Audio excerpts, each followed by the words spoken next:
Hello વિદ્યાર્થી મિત્રો,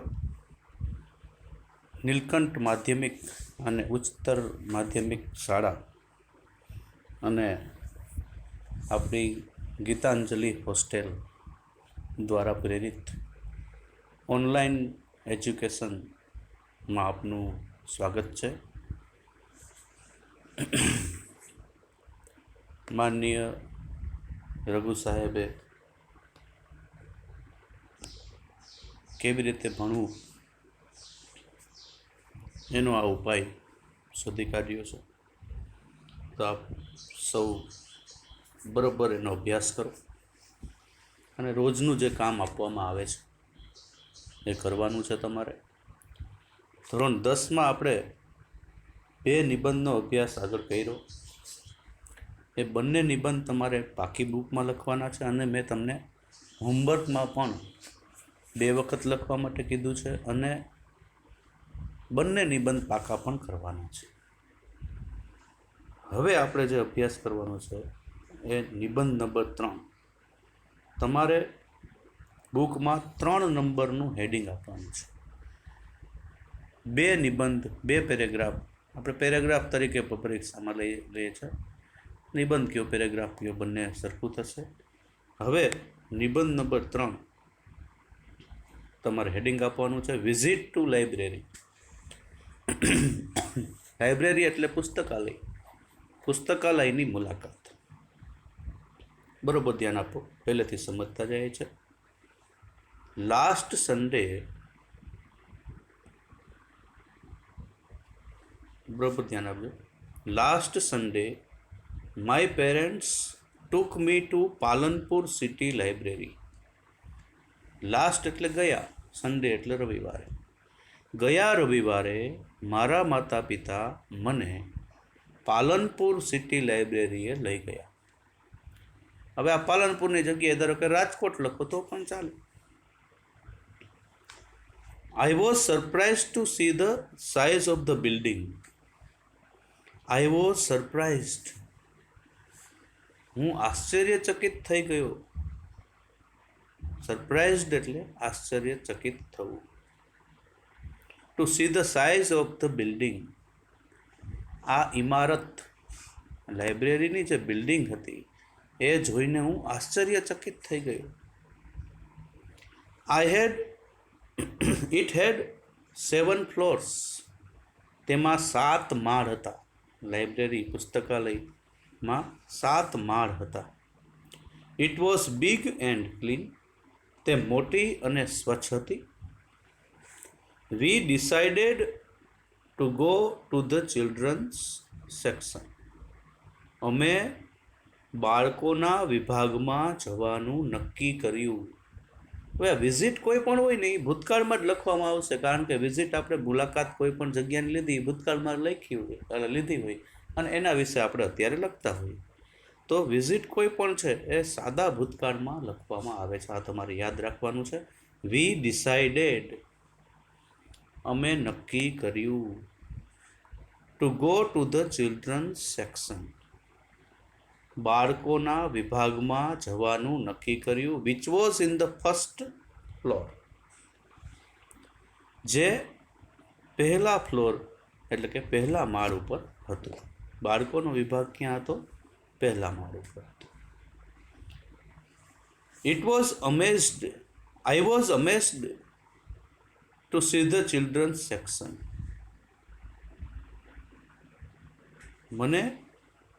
હું રોમાંચિત થઈ ગયો, આશ્ચર્યચકિત થઈ ગયો. To see the children's section, બાળકોનો વિભાગ જોઈને મને ખૂબ જ આશ્ચર્ય થયું, રોમાંચિત થયો. ચિલ્ડ્રન્સ એટલે બાળકોનો એપોસ્ટ્રોફી એસનો ઉપયોગ કર્યો છે. The entire first floor was full of books for the children. Entire એટલે સંપૂર્ણ. ફર્સ્ટ ફ્લોર, સંપૂર્ણ પહેલો માળ. Was full of books for the children, બાળકો માટેના પુસ્તકોથી ભરેલો હતો. સંપૂર્ણ પહેલો માળ બાળકોના પુસ્તકોથી ભરેલો હતો.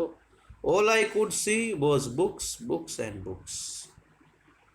મને ત્યાં ચોપડીઓ અને માત્ર ચોપડીઓ, પુસ્તકો જ છે દેખાતા હતા.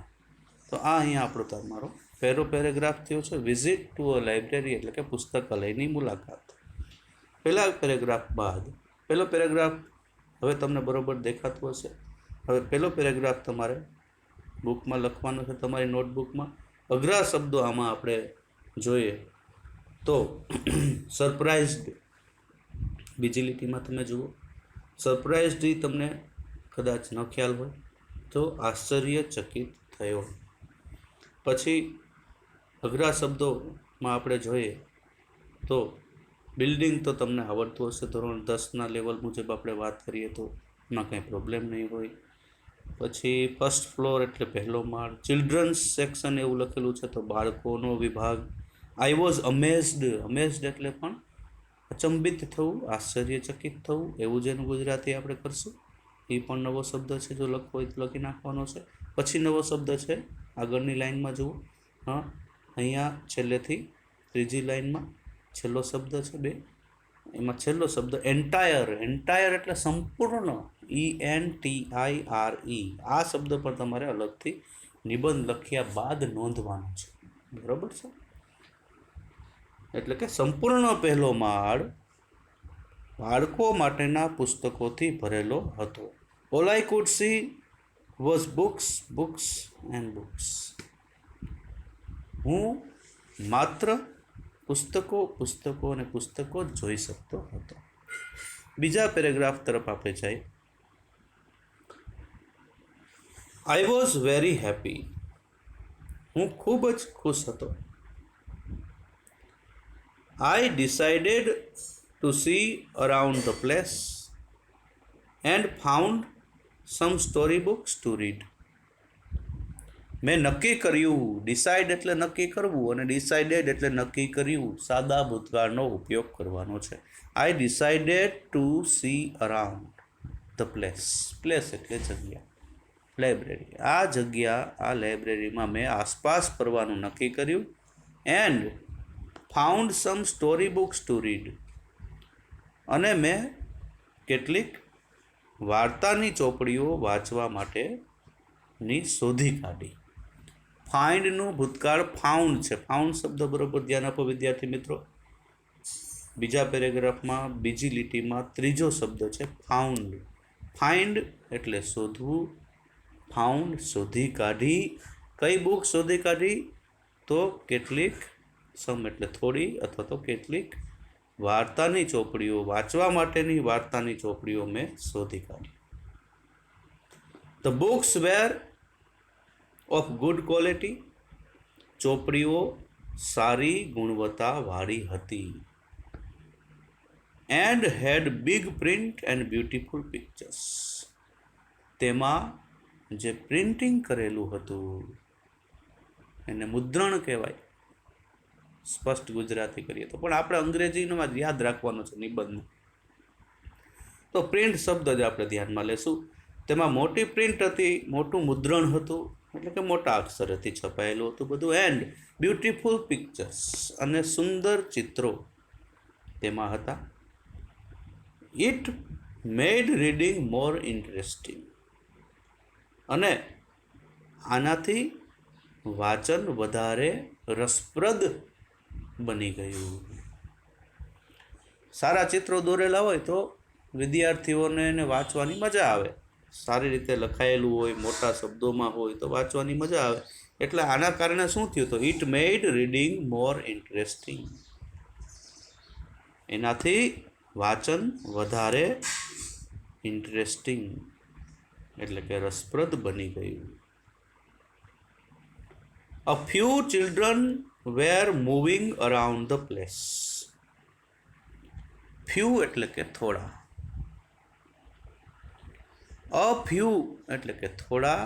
ચિલ્ડ્રન, ચાઇલ્ડનું બહુવચન છે. ચાઇલ્ડ એટલે બાળક થાય ને ચિલ્ડ્રન એટલે બાળકો. થોડા બાળકો. વેર મૂવિંગ ચાલુ ભૂતકાળનું વાક્ય છે વિદ્યાર્થી મિત્રો. વોઝ વેર સાથે આઈએનજી વાળું રૂપ આવ્યું. વેર મૂવિંગ અરાઉન્ડ ધ પ્લેસ એટલે કે કેટલાક એટલે થોડાક બાળકો એ જગ્યાની આસપાસ ફરી રહ્યા હતા. And some were sitting at the table and reading. અને થોડા ટેબલ ઉપર બેઠા હતા અને વાંચન કરી રહ્યા હતા. હંમેશા લાઇબ્રેરીમાં ટેબલ હોય વાંચન કરવા માટેનું, ટેબલ ખુરશી રાખેલા હોય છે.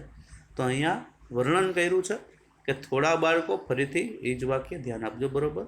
અ few children were moving around the place and some were sitting at the table. અને કેટલાક છે ટેબલ ઉપર બેઠા હતા, એન્ડ રીડિંગ અને વાંચતા હતા. આ પણ ચાલુ ભૂતકાળનું વાક્ય છે. વોઝ વેર સાથે ક્રિયાપદનું આઈએનજી વાળું રૂપ તમે જોઈ શકો છો. Some parents were reading out stories to their children. થોડા માતા પિતા, ચાલુ ભૂતકાળનું વાક્ય છે એટલે વોઝ વેર સાથે આઈએનજી વાળું રૂપ આવશે. વાંચી રહ્યા હતા, વાંચીને સંભળાવી રહ્યા હતા. રીડિંગ આઉટ એટલે વાંચીને સંભળાવવું. કેટલાક માતા પિતા વાંચીને સંભળાવી રહ્યા હતા. શું? તો stories to their children.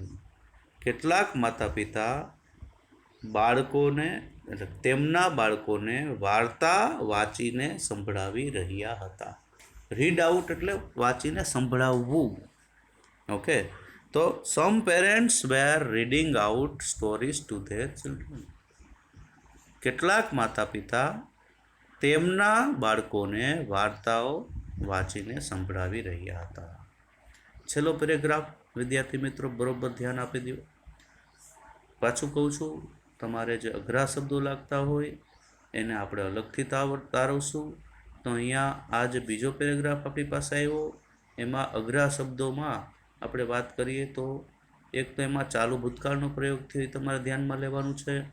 Beautiful શબ્દ કદાચ તમને બહુ યાદ ન રહેતો હોય તો બરોબર એમાંથી લખી અને વારંવાર લખવાથી શબ્દો યાદ રહી જતા હોય છે. તો એને લખવાનો મહાવરો આપણે કરવાનો છે. ઇન્ટરેસ્ટિંગ શબ્દ છે એ બીજા પેરેગ્રાફમાં 5મી લીટીમાં પહેલો શબ્દ તમે જુઓ તો ઇન્ટરેસ્ટિંગ એટલે રસપ્રદ, બરાબર. અ ફ્યુ એટલે થોડા, એ પણ કદાચ તમારા માટે નવો શબ્દ હોય, બાકી કોઈ નવા શબ્દો નથી, બરોબર ધ્યાન આપો. હવે આપણે વાત કરીએ છીએ પેરેગ્રાફ નંબર 3. ત્રીજા પેરેગ્રાફમાં બરોબર ધ્યાન આપો. આઈ રેડ સમ સ્ટોરી બુક્સ. જો મેં એને રીડ નથી વાંચ્યું, રેડ વાંચ્યું છે. કારણ કે રીડનું ભૂતકાળનું રૂપ રીડ જ થાય છે, સ્પેલિંગ બદલતો નથી પણ ઉચ્ચાર બદલી જાય છે. તો I read some story books. મેં થોડી વાર્તાની ચોપડીઓ વાંચી. And it was time for the library to be closed. અને પછી તો પુસ્તકાલય બંધ થવાનો સમય આવી ગયો. હવે એવો સમય હતો કે જ્યારે પુસ્તકાલય બંધ કરી દેતા હોય છે. ધ સિક્યોરિટી ગાર્ડ કેમ. સિક્યોરિટી ગાર્ડ ત્યાં આવ્યો, જે ત્યાં ધ્યાન રાખતા હોય, સાર સંભાળ લેતા હોય લાઇબ્રેરીની, એને સિક્યોરિટી ગાર્ડ કહેશું, સલામતીનું ધ્યાન આપતા હોય. તો સિક્યોરિટી ગાર્ડ કેમ and blue the whistle. Blow એટલે ફૂંકવું થાય, પણ અહીંયા વિસલ વગાડવી. એનું બ્લ્યુ ભૂતકાળનું રૂપ છે, નવો શબ્દ છે. બ્લો એટલે વગાડવું અથવા તો ફૂંકવું, વગાડવું પણ થાય. તો અહીંયા વગાડવાના અર્થમાં આપણે લેશું. બ્લો એટલે વગાડવું, ભૂતકાળ એનું થાય છે બ્લ્યુ. બ્લ્યુ ધ વિસલ એટલે કે સિસોટી વગાડી. વિસલ એટલે સિસોટી. And we had to return the books and leave. અને અમારે પુસ્તકો પાછા આપી દેવાના હતા અને ત્યાંથી નીકળી જવાનું હતું. ત્યાંથી લીવ એટલે પુસ્તકાલય છોડીને જવાનું હતું. એઝ આઈ વોઝ લિવિંગ, અને હું ત્યાંથી જઈ રહ્યો હતો. આઈ decided to visit the library again. ત્યારે જ મેં ફરી પાછું પુસ્તકાલયની મુલાકાત લેવાનું નક્કી કર્યું. My parents promised to make a visit every week. અને મારા માતા પિતાએ મને વચન આપ્યું. પ્રોમિસનું ભૂતકાળ છે પ્રોમિસ્ડ, નવો શબ્દ છે, ન ખ્યાલ આવે તો લખી લેવો નીચે, મેં તમને સૂચના આપી છે એ રીતે જ. તો promised to make a visit every week. દર અઠવાડિયે એક વખત મુલાકાત લેવાની મારા માતા પિતાએ મને વચન આપ્યું, ખાતરી આપી. તો એ નવો શબ્દ છે, લખી લેવો. લીવ શબ્દ આવ્યો ચોથી લીટીમાં, છેલ્લેથી ત્રીજો શબ્દ લિવિંગ છે, એમાં ચોથી લીટીમાં ત્રીજો શબ્દ પહેલેથી જુઓ તો એ લીવ છે. લીવ એટલે છોડવું, ત્યાંથી જવું. તો એ પણ નવો શબ્દ છે, એ પણ તમારે નોંધી લેવાનું રહેશે. Now I am waiting for my next visit to the library. હવે હું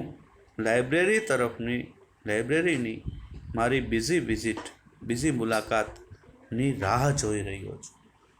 ચાલુ વર્તમાન કાળ. I am waiting, am is are આરે ક્રિયાપદનું આઈએનજી વાળું રૂપ આવે તો એ વાક્યને આપણે ચાલુ વર્તમાન કાળનું વાક્ય આપણે કહેશું. એ તમારે ધ્યાનમાં લેવાનું છે વિદ્યાર્થી મિત્રો. હવે આ નિબંધ છે એ તમારી સ્ક્રીન ઉપર હવે તમને બરોબર દેખાતો હશે. આ નિબંધ તમારે આપણી જે પાકી નોટ બનાવવાનું કીધું છે મેં તમને વ્યાકરણની, એ વ્યાકરણની બુકમાં આ નિબંધ બરોબર સારા અક્ષરોએ લખવાનો છે. અને એ નિબંધ જે છે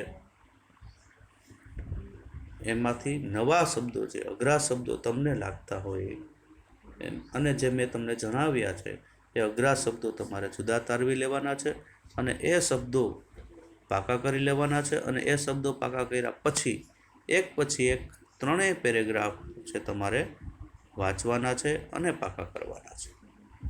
બરોબર છે? મેં તમને સૂચના આપી એ રીતે કામ કરજો. અને આમાં ત્રીજું હેડિંગ આપવાનું છે. 2 નિબંધ આપણે પહેલાં લખી લીધેલ છે, ત્રીજું હેડિંગ આમાં આપવાનું છે. તો આપ સૌ વિદ્યાર્થી મિત્રો બરોબર ધ્યાન આપી અને આ નિબંધનો અભ્યાસ કરશો એવી મારી આશા છે. આપ સૌએ મને સાંભળ્યો એ બદલ તમારો આભાર. Thank you very much.